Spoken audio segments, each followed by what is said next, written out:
Welcome back to my channel. আমি সন্ধ্যা, আপনাদের স্বাগত সন্ধ্যা রান্নাঘরে। আজকে রান্না করব এঁচোড়ের তরকারি। তার জন্য কেটে নিয়েছি এখানে খানিকটা এঁচোড়, আলু, দুটো পেঁয়াজ কুচিয়ে নিয়েছি, একটা বড় সাইজের টমেটো কুচিয়ে নিয়েছি, আর এখানে নিয়েছি 4টে কাঁচা লঙ্কা, রসুন এবং আদা। কাঁচা লঙ্কাটা পেস্ট করে নেব। আদা, রসুন, কাঁচা লঙ্কা পেস্ট করে নিয়েছি। এতে দিয়ে দিয়েছি গরম মশলা খানিকটা, 1 চামচ লবণ, হলুদ 1 চামচ,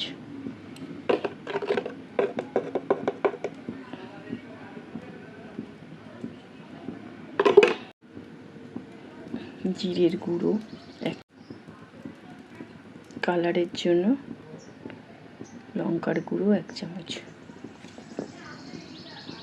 এবার মশলাটা আমি একসঙ্গে মিক্সড করে রাখবো।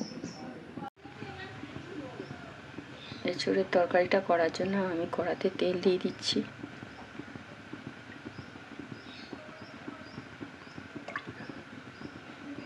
তেলটা গরম হোক।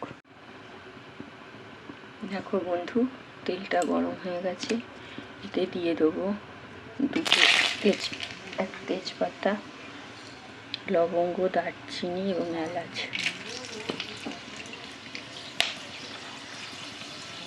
খানিকটা সাদা জিরে। এবার দিয়ে দেবো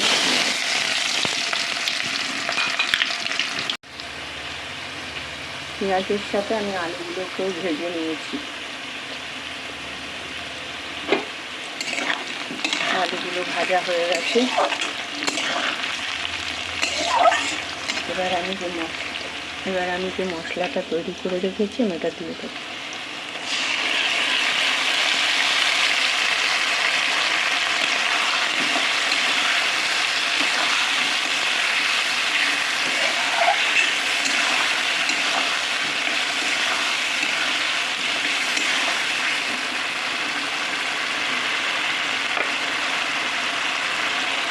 মশলাটা যে বাটিতে ছিল সেই বাটিটা ধুয়ে একটু জলও দিয়ে দিলাম।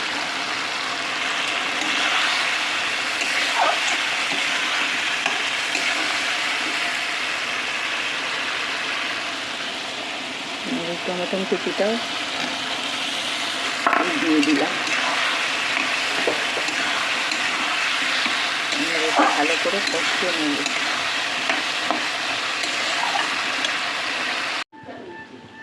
বন্ধুরা, এঁচোড়গুলোকে সেদ্ধ করে নিয়েছি।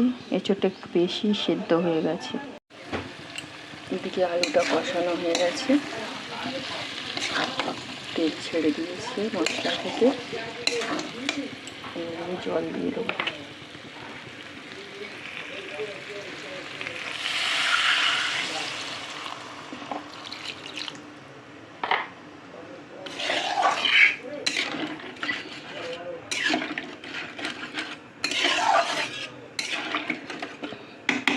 আলুটা সেদ্ধ হলে সেদ্ধ করা এঁচোড়টা দিয়ে দেবো।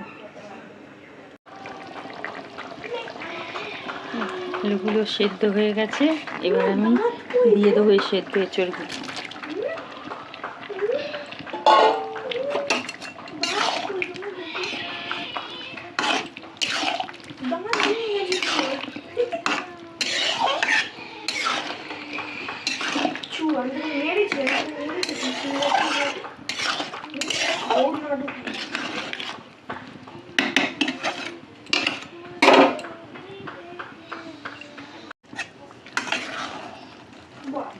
এঁচোড়টা আমার হয়ে গেছে।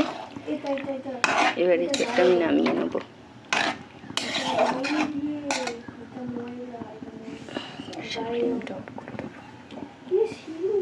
দেখো বন্ধুরা, এই রেসিপিটা তোমরাও বাড়িতে রান্না করে দেখতে পারো। খেতে খুব সুন্দর লাগে। এঁচোড়টা এরমভাবেই রান্না করবে।